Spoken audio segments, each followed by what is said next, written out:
Shalom de nuevo, es Usheret con Historia Judía número 6. Hoy día me voy a enfocar en Moshe, el redentor del pueblo judío.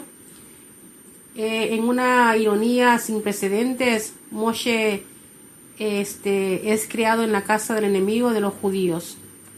La historia del Éxodo es el elemento central de la historia judía y representa también un microcosmos de lo que ocurrirá en el futuro a lo largo de la historia de la diáspora.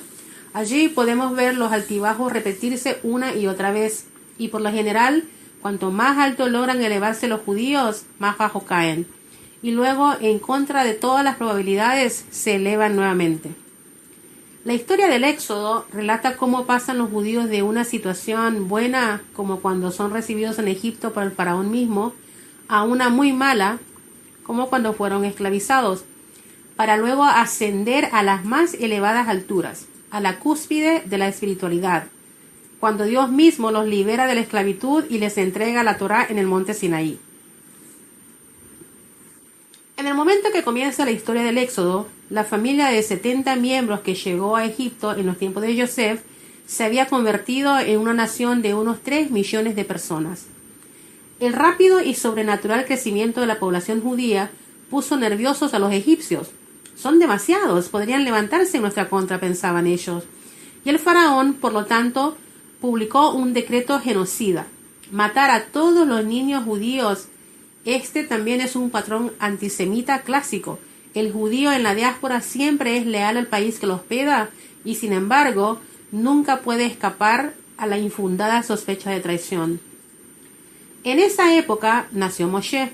Sus padres Amram y Yochebed decidieron esconderlo, pero después de unos meses se dieron cuenta de que muy pronto serían descubiertos.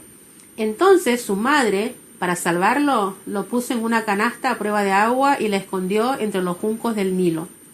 Como todos sabemos, Moshe fue encontrado nada menos que por la hija del faraón. Ironía de ironías. Todo es parte del plan. Como notamos antes, Dios envía el remedio antes que la enfermedad. Este es otro caso clásico. Sin embargo, esto te hace parar y pensar en lo que efectivamente está ocurriendo. El salvador del pueblo judío sería creado en la casa del mayor enemigo de los judíos.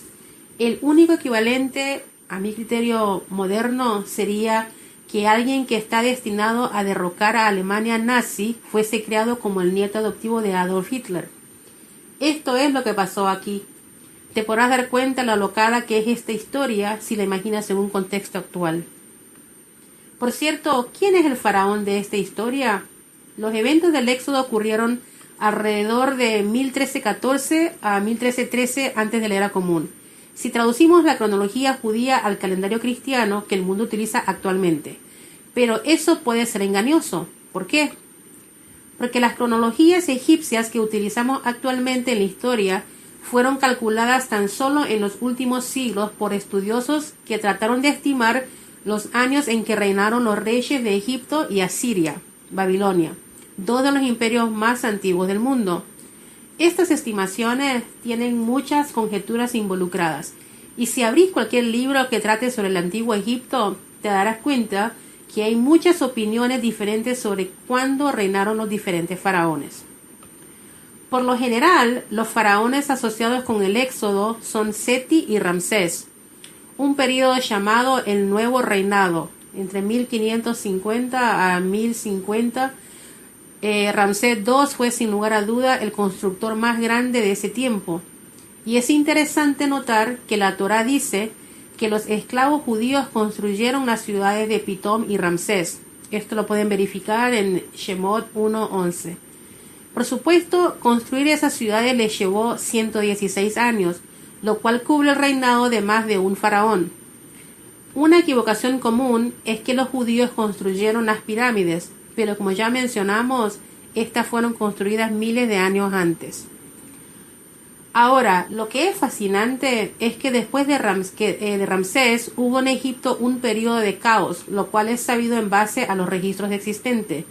Esto sería perfectamente entendible si Egipto hubiese sido en realidad destruido por 10 plagas sobrenaturales en esa época. Frente a tales eventos, habrían quedado bastante mal por varios años. Así que quizás allí haya un poco de evidencia. El faraón que reinó después de Ramsés fue su hijo, Meremtah, quien legisló a finales del siglo XIII antes de la era común. Ahora, lo que es más interesante es que en Tebas, lo que es actualmente Luxor en Egipto, Meremtah grabó una gran losa de granito negro, conocido como la estela, una inscripción de triunfo.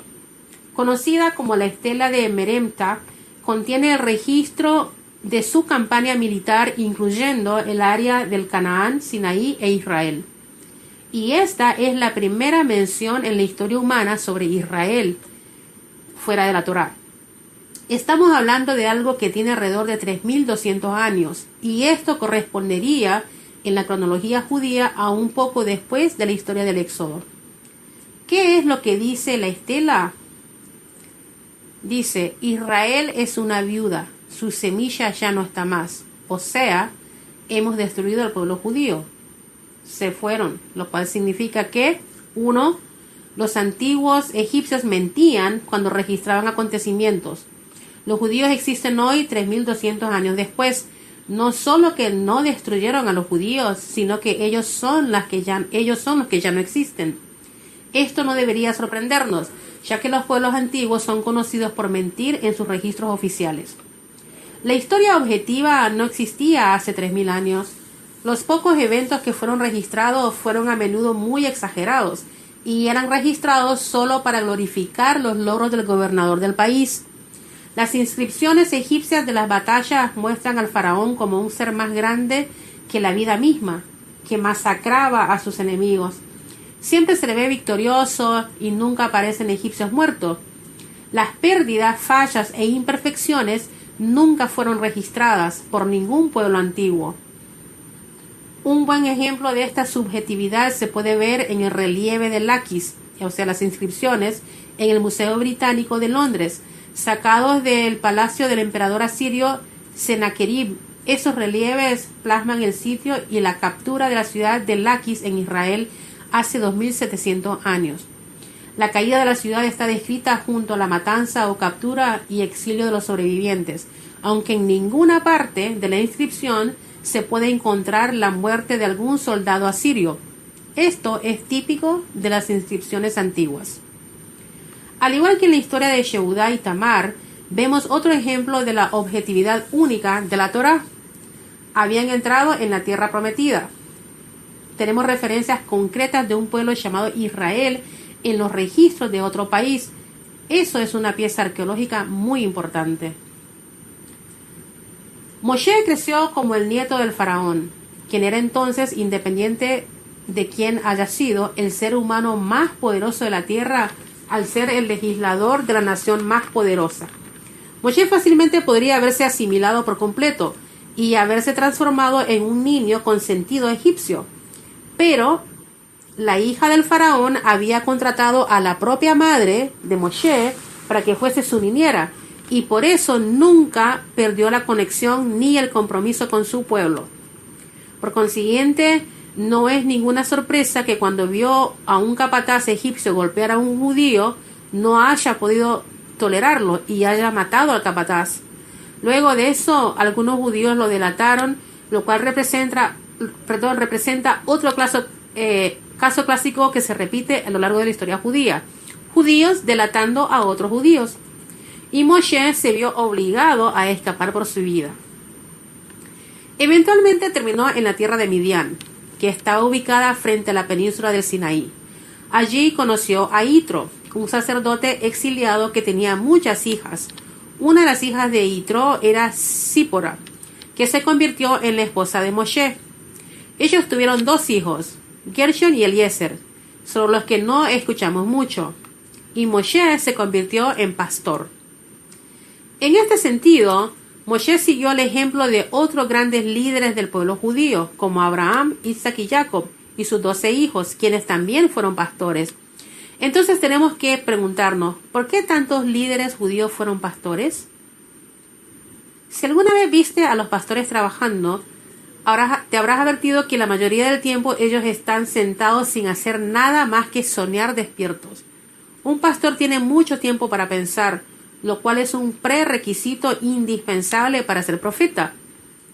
Para elevarse al nivel más alto, donde se trasciende la realidad física y se entra a una dimensión más alta de comunicación con Hashem, hace falta mucho trabajo y mucho tiempo para pensar. Para una descripción de la profecía pueden ver a Moshe, Haim Lusato, Derech Hashem, Los Caminos de Dios, en la tercera parte 3 y 4 y 4 y 6. Otra razón por la que los líderes judíos fueron pastores tiene que ver con el hecho de que el trabajo de pastor es un ejercicio para tratar con grandes grupos de criaturas vivas. Conducir a los judíos es la tarea más difícil del planeta. Una de las más grandes lecciones que necesitamos aprender de la historia judía es lo difícil y desafiante que es unir y tratar de guiar a la nación más individualista de la tierra. Ser un pastor es un buen entrenamiento para esta desmoralizadora tarea. Mientras Moshe pastoreaba las ovejas, tuvo una visión de una zarza ardiente, su primera experiencia profética. La historia del encuentro de Moshe con Dios en la zarza ardiente es increíblemente profunda y está repleta de enseñanzas. Pero para nuestro propósito de analizar la historia judía, analizaremos la zarza como un sinónimo del pueblo judío. La zarza ardiente estaba en llamas, pero no se consumía por el fuego. Asimismo, el pueblo judío es una nación que siempre está en peligro de ser destruida, pero siempre es milagrosamente salvada por la intervención divina. En otro nivel, podríamos decir que la zarza ardiente es también símbolo del pueblo judío en el sentido que éste arde con el fuego de la Torá, con una ideología que va a cambiar el mundo. Cuando Moshe se encontró con Dios en la zarza ardiente, Dios se presentó a sí mismo repetidamente. Podemos analizar esto en Éxodo 3:6, Éxodo 3:13, 3:15, 3:16 y 4:5, como el Dios de sus antepasados, Abraham, Isaac y Jacob, con quienes había hecho un pacto eterno. Este es un pasaje extremadamente importante porque más adelante en la historia judía, otros muchos pueblos, como los cristianos, por ejemplo, vendrían reclamando que Dios cambió de parecer, que abandonó a los judíos e hizo un nuevo pacto con ellos, según su Nuevo Testamento, para usar el término griego. Pero Dios hizo un pacto eterno con Abraham, Isaac y Jacob, y lo renovó en varias ocasiones. Vemos que Dios tiene un plan maestro para la humanidad y que los judíos juegan un rol crucial en el mismo. A estas alturas, Dios ya había decidido sacar a los judíos de Egipto. Es importante tener en cuenta que fue el mismo Dios que los puso allí. Como dice el Talmud, tienes que bendecir tanto por el mal como por el bien. Tradicionalmente, cuando un judío escucha malas noticias, por ejemplo, si fallece alguien, la primera reacción es decir, Baruch Dayan Haemet, bendito sea el juez verdadero, Dios. En el judaísmo no existe el concepto de un demonio que hace maldad y compite con Dios. Dios es omnisciente y omnipotente, y nada está fuera de su conocimiento o control. Y pese a que los seres humanos finitos podemos percibir los hechos como buenos o malos, desde la perspectiva infinita de Dios, cada cosa que ocurre es parte de un plan maestro, y al fin de cuentas es para bien. Entonces, en efecto, ahora podemos entender que Egipto sirvió realmente como un útero en donde los judíos fueron formados como una nación en una situación muy difícil para que cuando estuviesen listos Dios los pudiese sacar para establecer una relación especial con ellos. Dios le dijo a Moshe y le ordenó: vuelve y dile al faraón que deje salir a mi pueblo. Moshe volvió a Egipto, enfrentó al faraón con su hermano Aarón y dijo: el Dios de mis antepasados me dijo que te diga, deja salir a mi pueblo. El faraón le respondió incrédulamente: ¿de qué estás hablando? ¿Quién es ese Dios? Yo no lo conozco. El antiguo Egipto tenía alrededor de 2000 dioses. Tomaba su espiritualidad y su conocimiento del mundo espiritual muy en serio.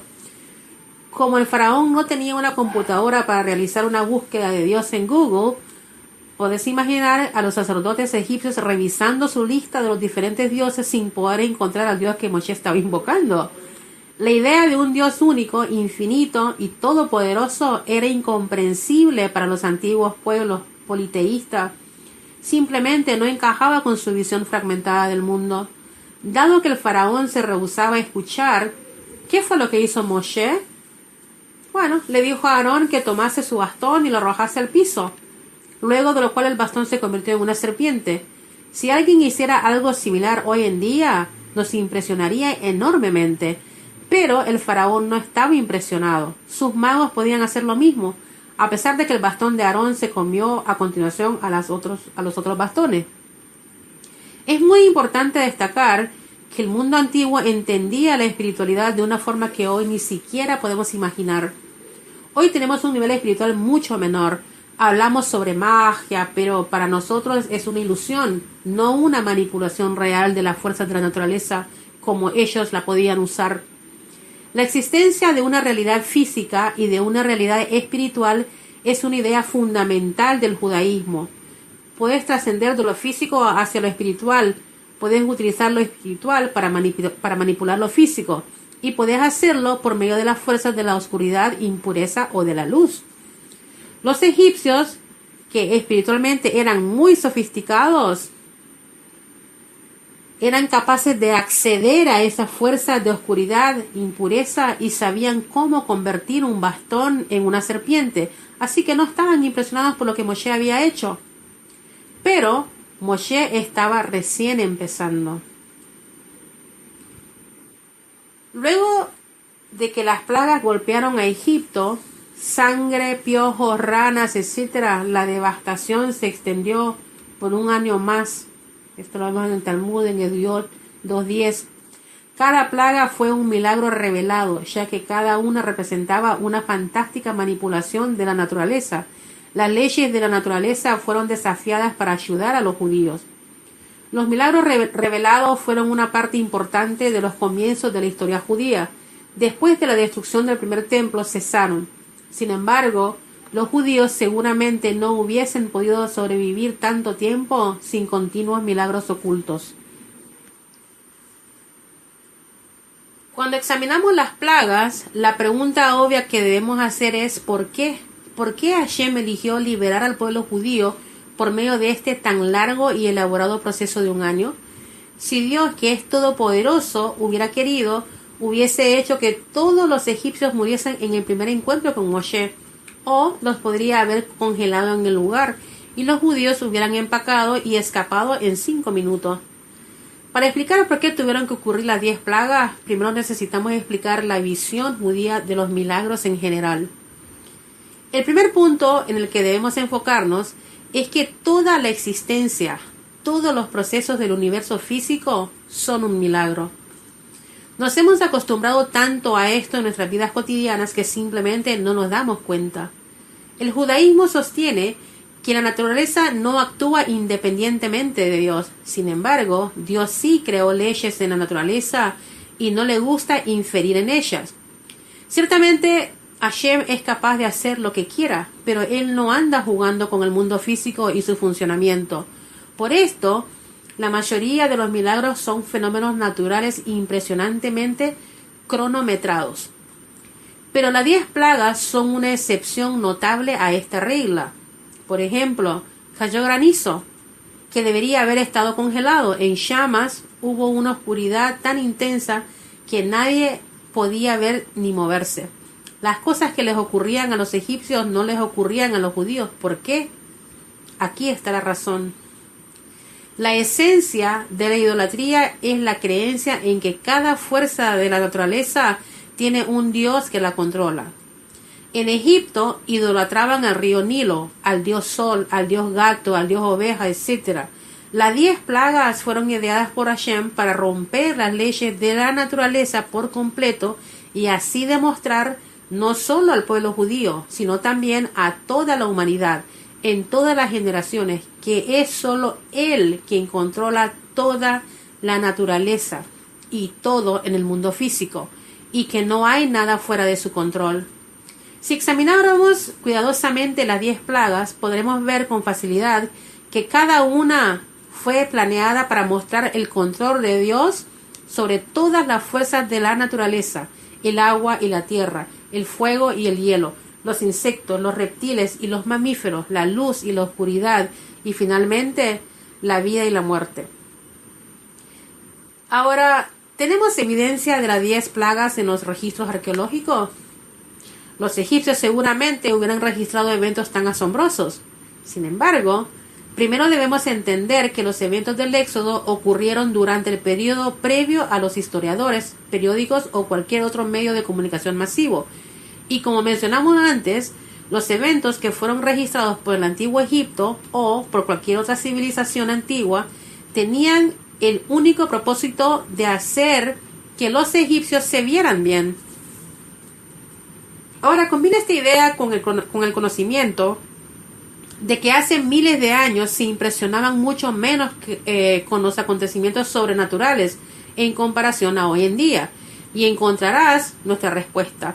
Lo último que un sacerdote egipcio escribiría en el muro de uno de sus templos hace 3.300 años hubiera sido la historia del Éxodo, más allá de lo asombroso que nos parezca hoy. Sin embargo, hay algo de evidencia circunstancial que debe ser mencionada. Como indicamos en la entrega anterior de esta serie, está registrado en la historia egipcia alrededor de la fecha de este acontecimiento un periodo de 10 años en el que reinó el caos. Hay otras referencias indirectas. La más famosa de ellas es el papiro de Ippur. Este está compuesto por una serie de papiros que describen varios eventos catastróficos en Egipto, sangre por todos lados, gente muriendo, etc. Immanuel Velikovsky utiliza el papiro de Ippur como base para sus libros Ages in Chaos y Worlds in Collision, en donde afirma que la historia completa del Éxodo es verdadera, pero que las plagas ocurrieron porque un cometa pasó cerca de la Tierra. Dice que el polvo del cometa hizo que el agua se tornase roja, que su fuerza gravitacional dividió el mar en dos, etc. Sin embargo, si lees la Torá, te darás cuenta que la plaga de sangre no solo es agua volviéndose polvorientamente roja. El Midrash también nos dice que los egipcios morían por estas aguas sanguinolentas y los judíos no. A pesar de esto, hay una asombrosa resistencia por parte de los egipcios, no solamente del faraón, sino de todo Egipto, a dejar salir a los judíos. Es antisemitismo clásico. No me importa si se desploma mi país, siempre y cuando pueda arrastrar a los judíos conmigo. Este es en realidad un patrón histórico muy común. Ciertamente lo verás cuando lleguemos a Hitler. En 1944 necesitaban los trenes para enviar refuerzos al frente oriental, pero los desviaron para enviar a los judíos húngaros a Auschwitz. Estaban perdiendo la guerra y pese a eso no ponían su principal energía en ganar, ni siquiera en salvarse a sí mismos, sino en matar a los judíos. Finalmente, después de la muerte de los primogénitos, el faraón dijo: váyanse. Los judíos se marcharon, el mar se abrió, los egipcios los siguieron y se ahogaron. Ese es el gran evento hasta el monte Sinaí. En el monte Sinaí, el encuentro entre Dios y los judíos se da. Fue un evento completamente único en la historia de la humanidad. Pesaj suele ser descrita como la festividad de la libertad, y en las democracias liberales la libertad es a menudo malentendida como la posibilidad de hacer lo que quieras sin una autoridad opresiva que te diga qué hacer. Pero esa no es la forma en que la Torá y el judaísmo definen la libertad. La concepción judía de libertad es excelentemente definida por la expresión popular: alabados los sirvientes de Dios, que no son sirvientes del faraón. Es decir, la libertad es vista como un medio para un fin y no como un fin en sí mismo. Libertad verdadera significa estar libre de influencias y presiones externas para poder ir en busca de la máxima relación significativa con Hashem.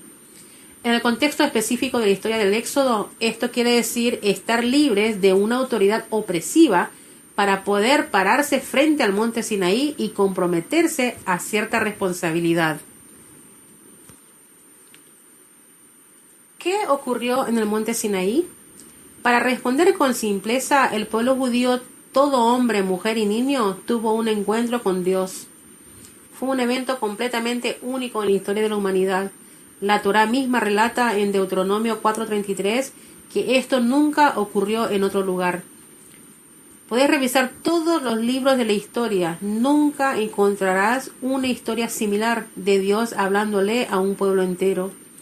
Todas las demás afirmaciones de revelaciones divinas en la historia humana están basadas en la experiencia individual o, en el mejor de los casos, en la experiencia de un pequeño grupo de personas.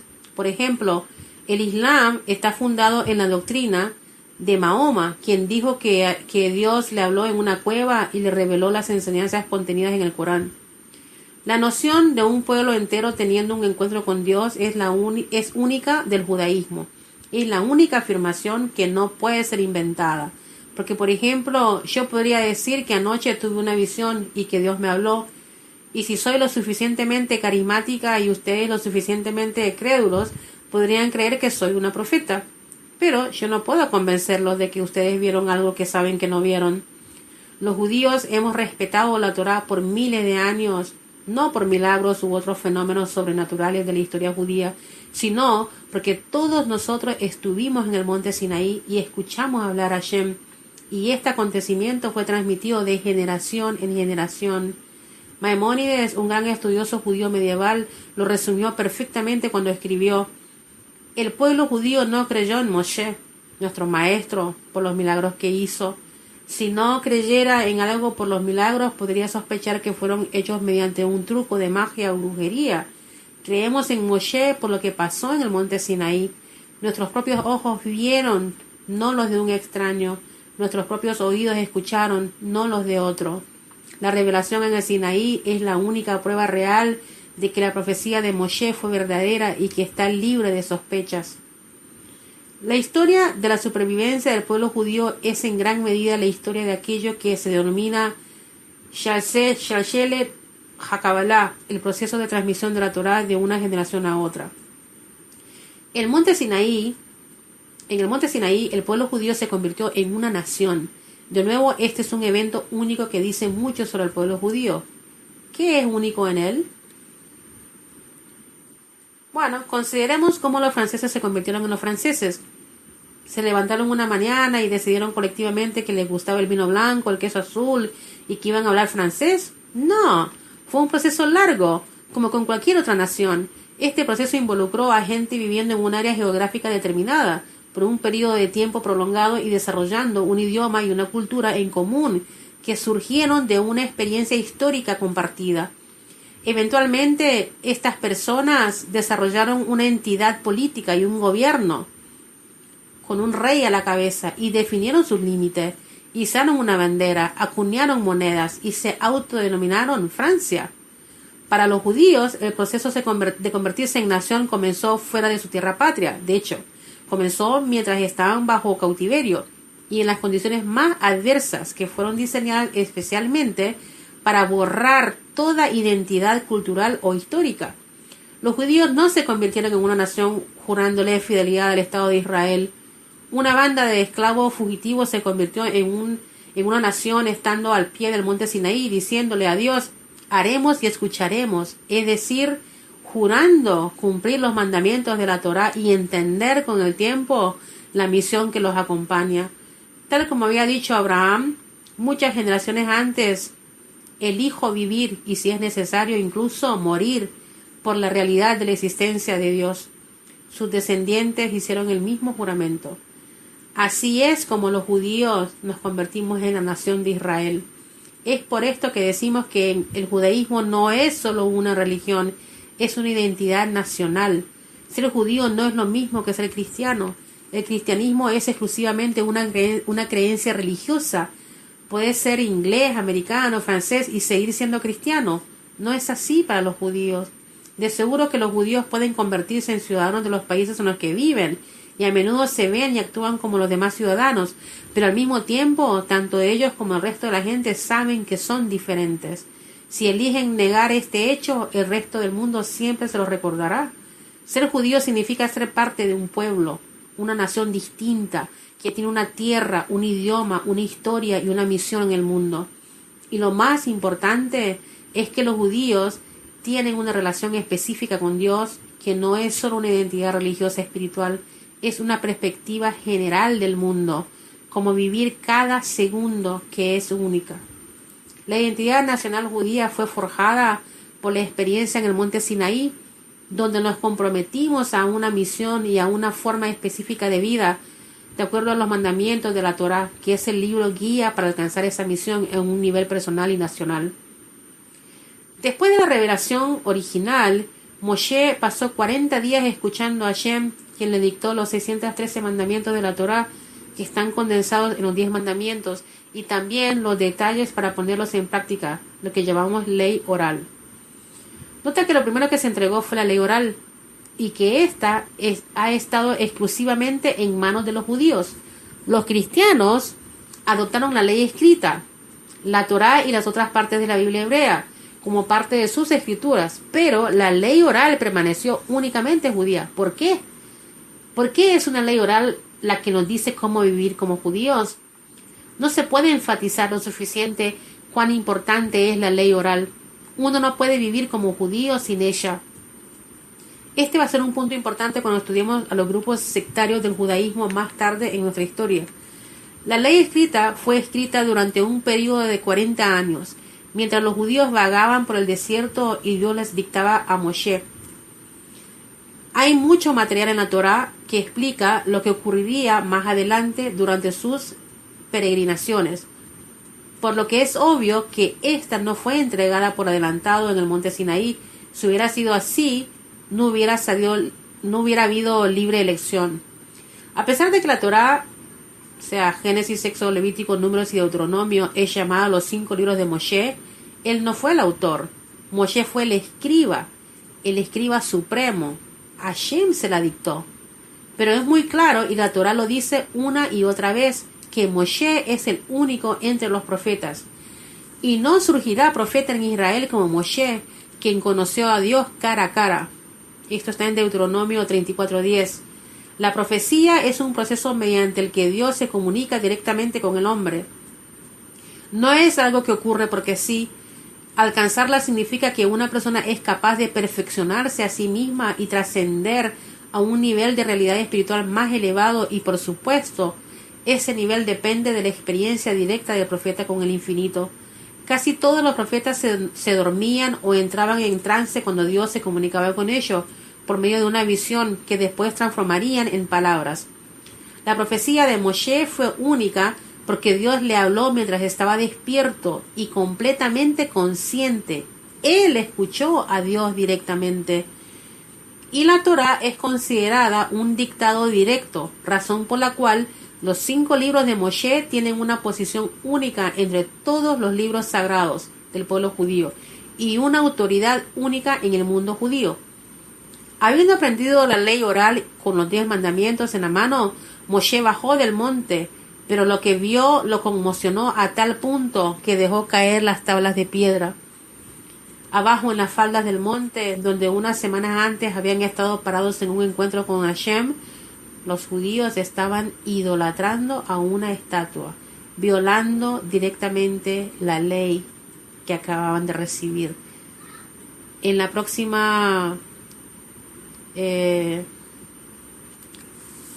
serie voy a enfocarme en lo que fue el becerro de oro y vamos a darnos cuenta de qué fue lo que sucedió con Moshe posteriormente.